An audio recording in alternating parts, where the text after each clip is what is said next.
Assalamualaikum dan salam sejahtera semua.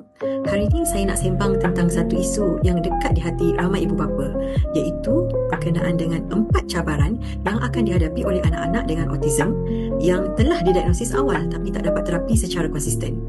Sebenarnya diagnosis awal tu memang satu langkah yang besar. Ia macam pintu masuk, kita mula faham keadaan anak, tahu apa yang mereka perlukan. Tapi kalau kita berhenti setakat diagnosis saja, cabaran besar akan menanti. Yang pertama ialah komunikasi.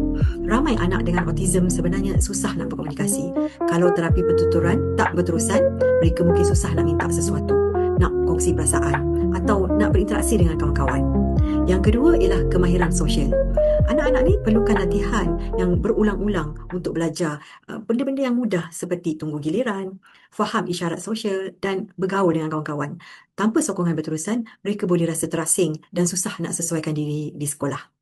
Yang ketiga pula ialah dari segi tingkah laku dan emosi. Terapi akan bantu anak-anak mengawal tantrum mereka dan boleh belajar terima perubahan. Kalau intervensi terputus-putus, tingkah laku mencabani juga akan menjadi semakin sukar hari demi hari. Dan tekanan tu sebenarnya bukan saja kepada anak tapi juga kepada ibu bapa dan keluarga. Akhir sekali, yang keempat ialah dari segi akademik. Walaupun ramai yang kata anak-anak autism ni ada potensi intelektual yang baik, tapi tanpa terapi sokongan macam terapi cara kerja atau kita panggil occupational therapy, juga intervensi pendidikan khas, anak-anak ni boleh ketinggalan dalam kemahiran asas seperti 3M yang kita selalu sebut itulah, membaca, menulis dan mengira. Kesimpulannya, diagnosis awal tu penting tapi ia sebenarnya bukan penamat. Yang paling penting ialah kesinambungan terapi kena konsisten. Konsistensi adalah kunci untuk anak-anak autism ni capai potensi mereka.